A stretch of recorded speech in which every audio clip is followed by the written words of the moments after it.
look at the website and see which area who are still on the level 1, level 2, level 4, level 3, level 4, which is the level 4 is the highest risk of COVID, and the level 1 is the lowest. And we can see that there are many becoming more and more. We call it the green area in Indonesia, and that's very good news because economic activities in that area can be reviving. And of course, the cases of COVID is going down. Of course, we cannot be complacent. We have to always be aware of the situations. There are always a threat and still a threat, especially, for example, from the Delta Plus variant and other variants, new variants. And we do hope in Indonesia that there is no new wave of COVID. Having saying that, next please.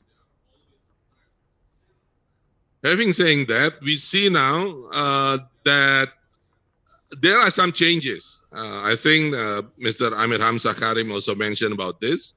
There are some changes in consumer behavior and during the pandemic situations. About 56% of the respondents this is a survey with respondent around 10,000 household. They are saying that 56% of them saying that they are increasing their expenditure, increasing their spending, and I think that's very interesting.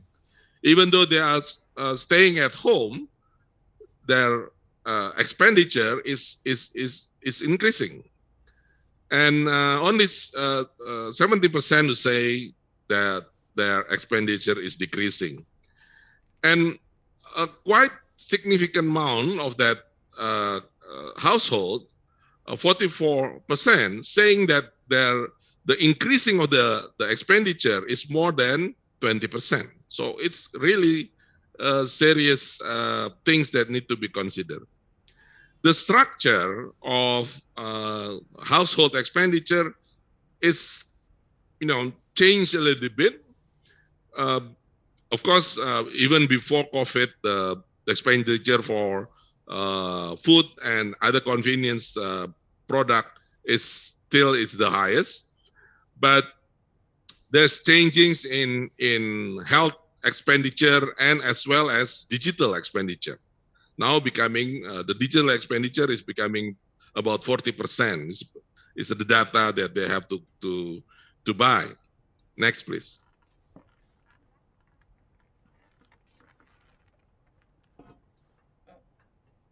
Next, please.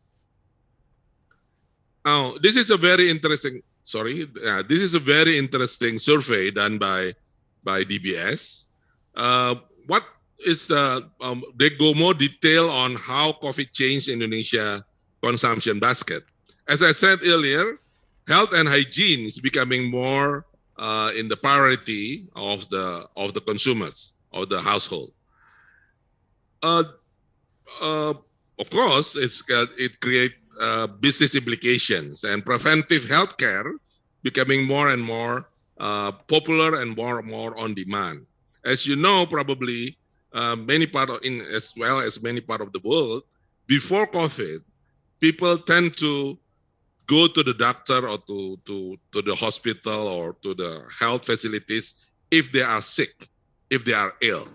But now the consumers are put more of their money to a preventive healthcare, and I think that is a good things in the sense that's becoming more aware about the concern of health.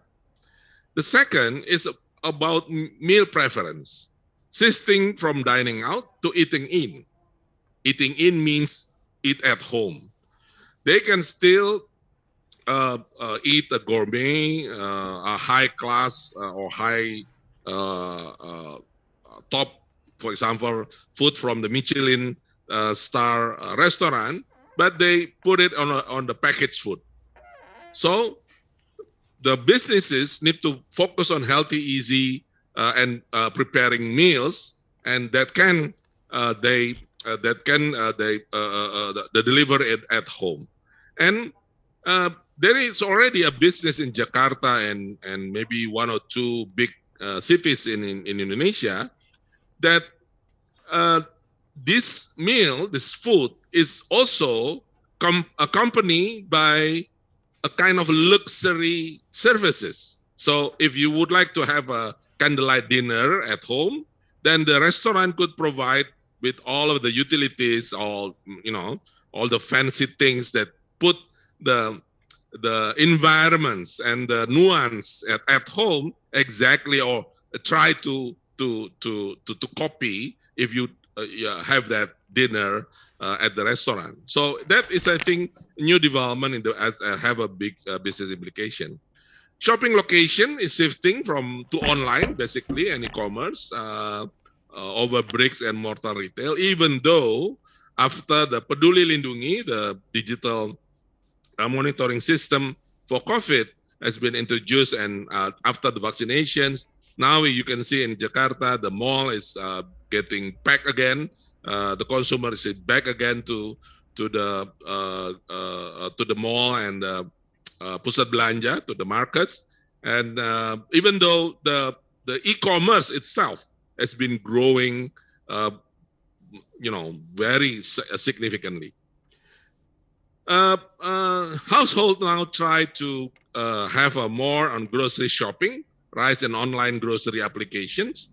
Grocery means maybe previously they can just buy one or two things, but now they change their behavior and buy all of that groceries in one time.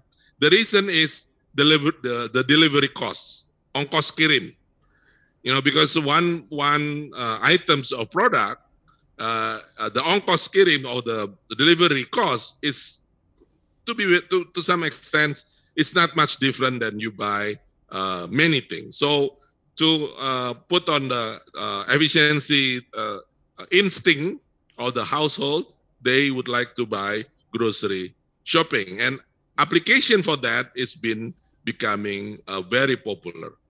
And of course, they now, the consumers and the household very much enjoy home and leisure, and home becoming the place of entertainment. We see the Netflix, the Disney, and all of that. And we probably in Malaysia as well, we experienced that the Fox Group is pulled out from Southeast Asia, and now they are planning to have their own home entertainment website and home entertainment application, so they could reach the consumers directly. So this is a quite interesting changes in the consumer behavior, and I think we need to monitor this, and we need to keep an eye on this and see how it goes. Next, please. Yes, basically the new normal is we need digitalizations.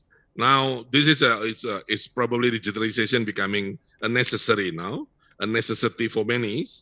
But we have to also put a notice that there's also a problem of internet discrimination. Why?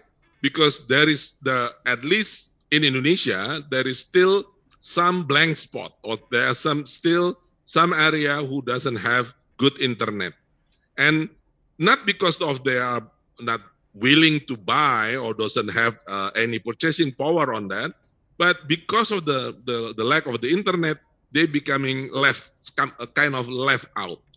And that is also a problem that we face in educations when we did with the online education services. Our students has been facing with problem, not only the student, but we as a lecturer is also facing the problem of the quality of the internet.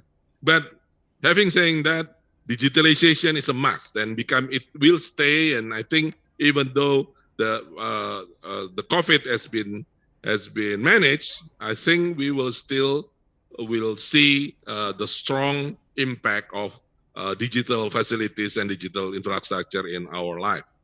Next, please. Now, looking at the digital economy in Indonesia, I think in Indonesia right now, 2020, the digital economy is only about 4% of our GDP, but the projection is tremendous, is gigantic. By 2030, the Indonesian Central Bank has been calculated that digital economy will contribute about 18% of the GDP. It's about 4.5 thousand trillion rupiah. Yeah? So that is a very, very big number and have a very significant impact to the economy as a whole. Next, please.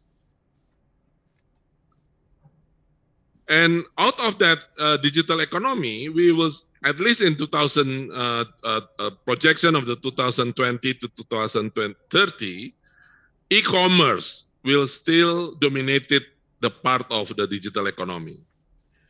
We see that, of course, traveling, online travel, online booking will have a quite significant number. B2B, business-to-business services is also have a huge values.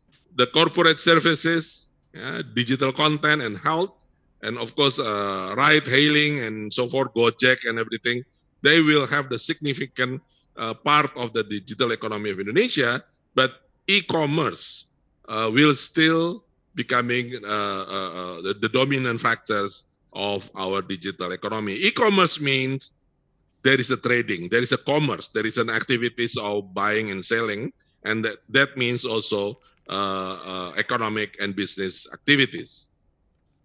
Next, please. Yeah.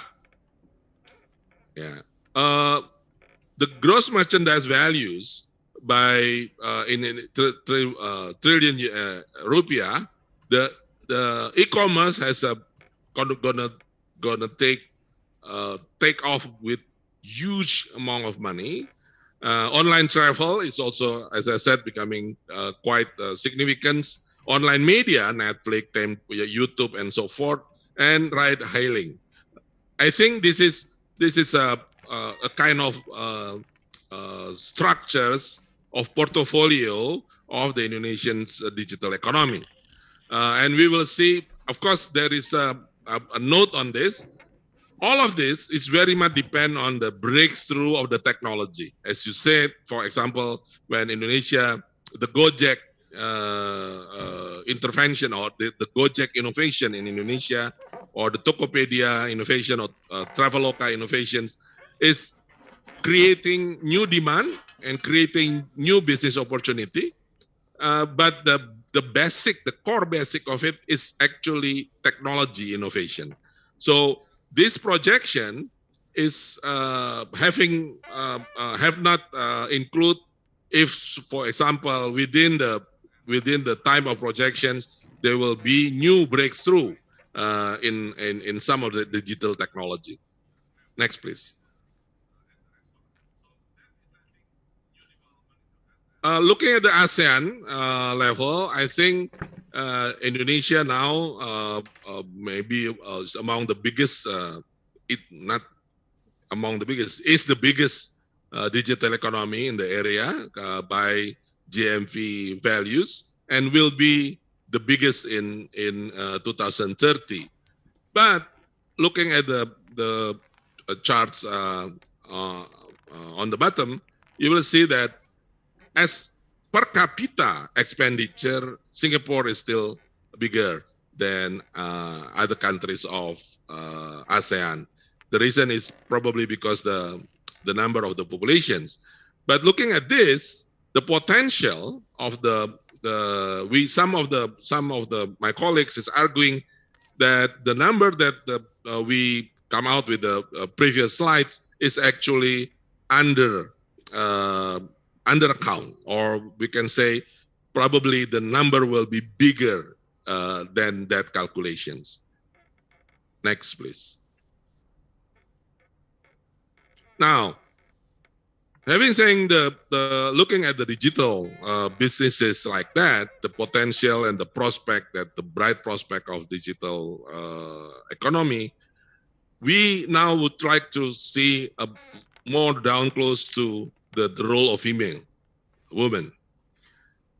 Until 2020, actually, it's been a common knowledge in Indonesia and has been supported by many data and research that in terms of consumption, female consumption or women consumption is actually very dominant.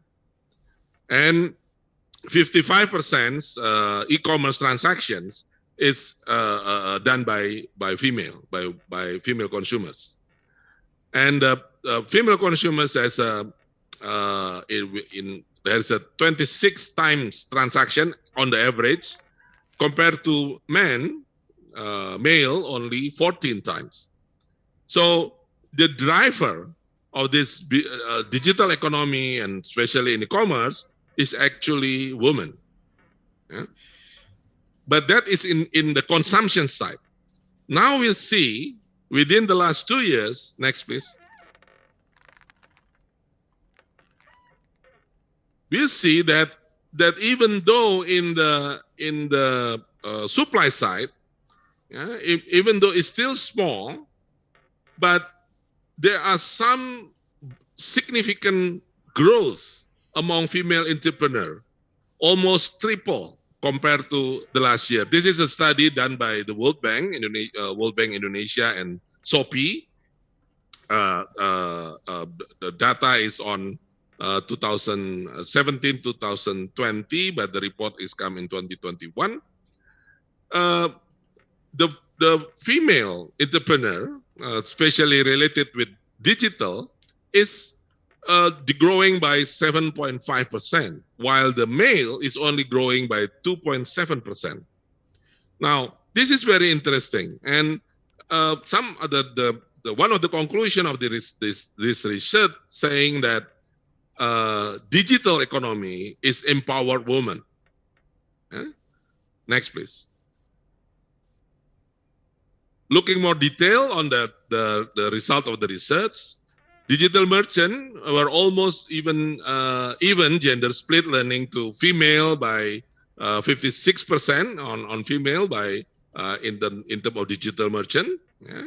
It's actually because 56% compared to 44 in the political arena. This is already quite big, but in the commerce, I can still say that within the merchant in the e-commerce is leaning toward women.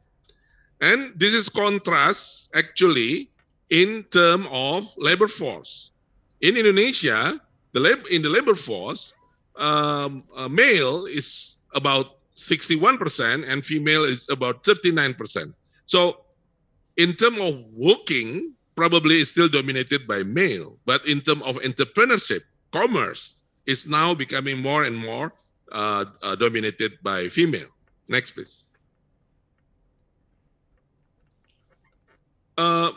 Female merchants are also younger than male.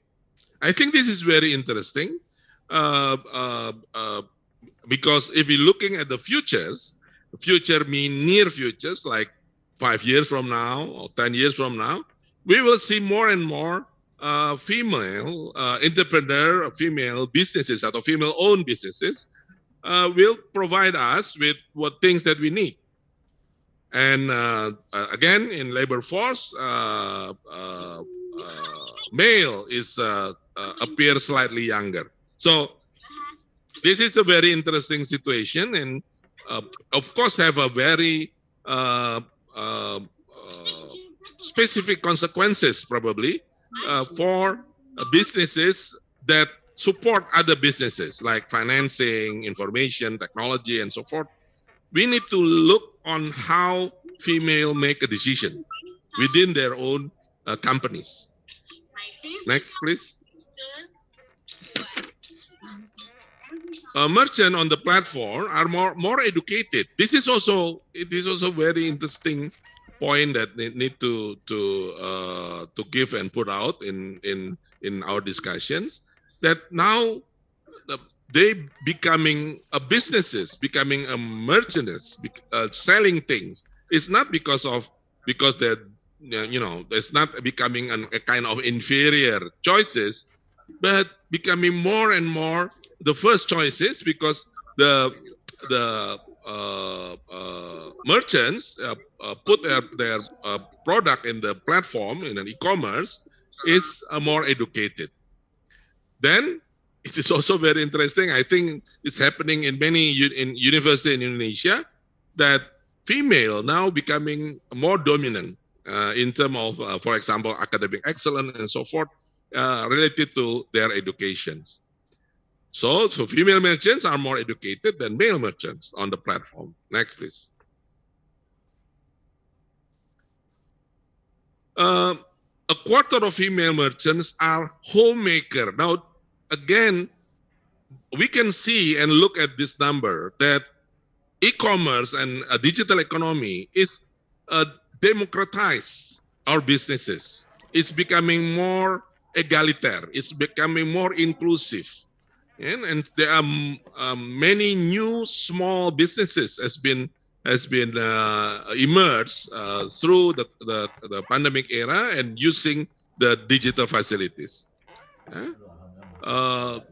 Using the National Social Economic Survey, 38% of female e-commerce entrepreneurs are homemaker. Next please. Next. Female merchant had fewer dependent compared to male merchant. This is also very interesting. Need further study related to the house economics of the female entrepreneur, because they seems like becoming more and more independent female, single moms and everything, that doing business using the digital economy. Next, please.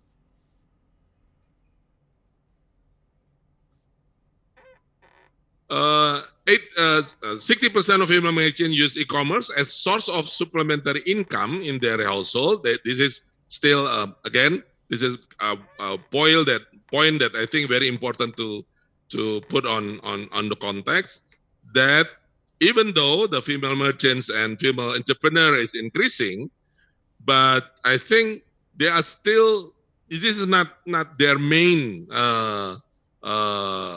source of income. They are trying to juggle in many way of that they could within the economics difficulties that we all face in the pandemic situations. But again, this is still early, and we need to monitor this, and we need to look at this, we need to do some more research to understand it, because again, this is not only about the consumer and the producers, but within the business ecosystem itself, the financing, the supplier of the product and so forth, need to understand the new development that happening in Indonesia, especially through the role of digital economy. Next, please.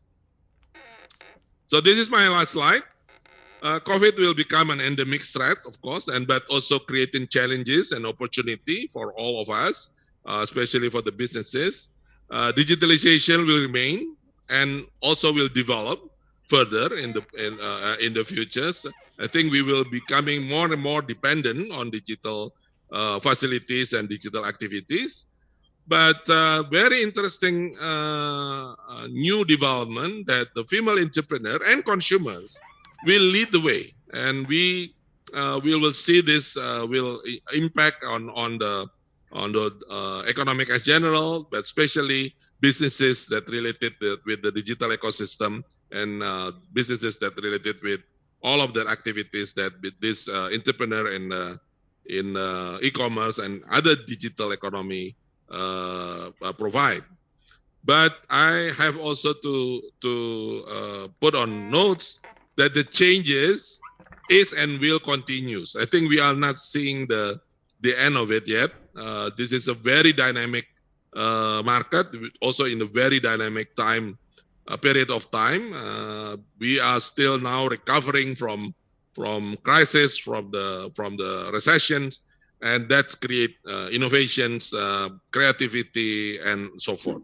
So it's going to be very excited to looking forward, and hopefully we could fulfill and try to ride the wave or change together and prosperous together. Mr. Moderator, ladies and gentlemen, this is my presentations. I would like to apologize that I have to go because I have a other engagements and that I cannot leave. So probably I apologize if I could not entertain you with Q&A session. Pak Sri Hartono, thank you very much. Ladies and gentlemen, Assalamualaikum warahmatullahi wabarakatuh. Thank you, Dr. Bayu, for your great presentation. Waalaikumsalam warahmatullahi wabarakatuh. Oh, actually, there are many questions that already in the column chat. It is the problem because you have another schedule, Dr. Bayu. Again, I'm from committee also. Say thank you very much for your support to us.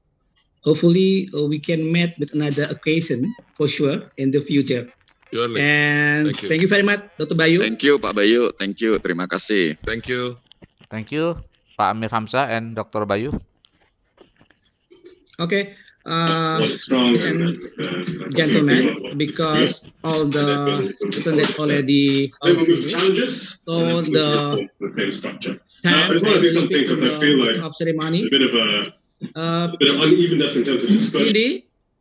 The time is yours.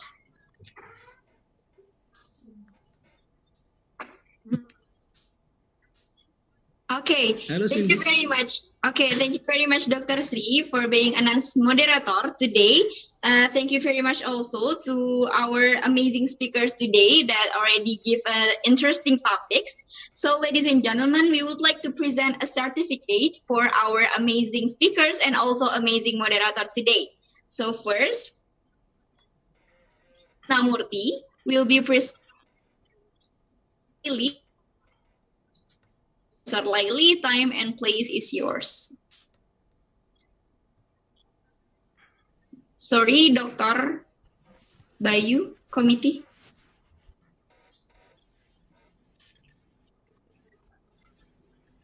Okay.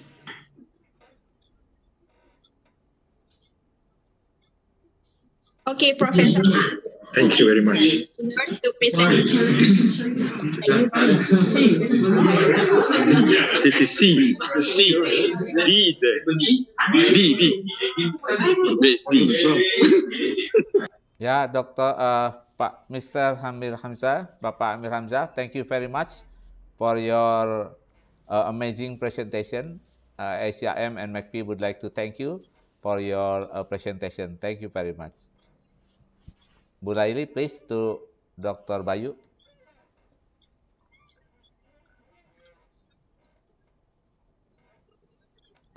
Yes, still unmute.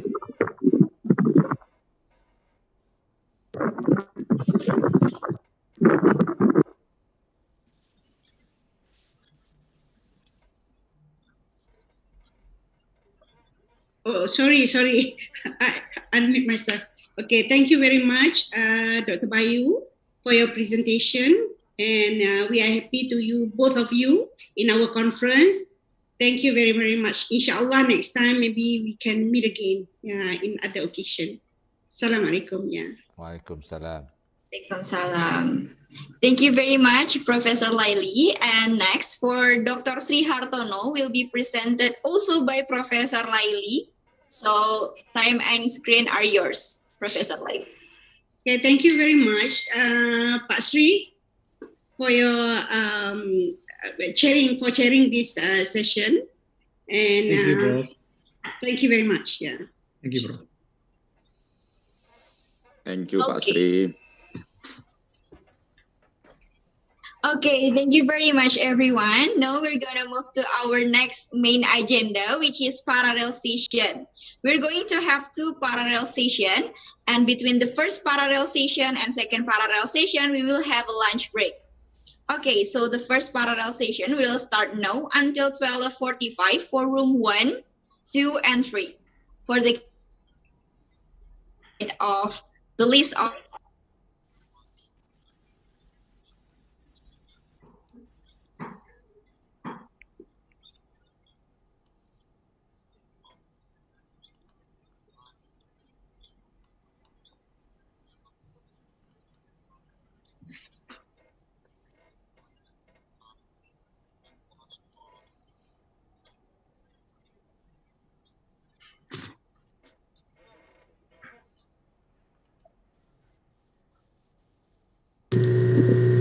Okay,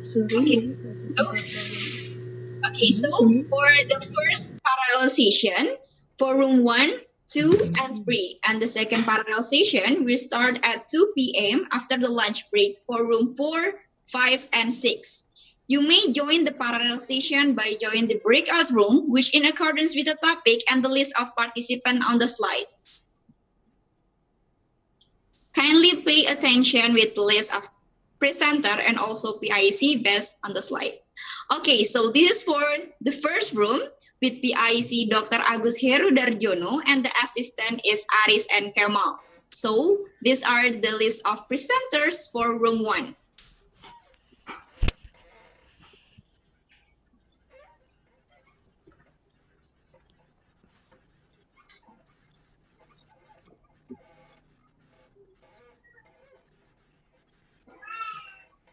You may screenshot or take a note for this list.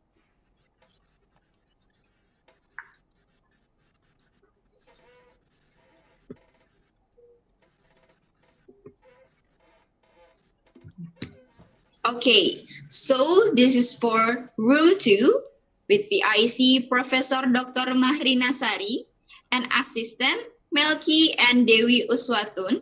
And these are the list of presenters of room 2.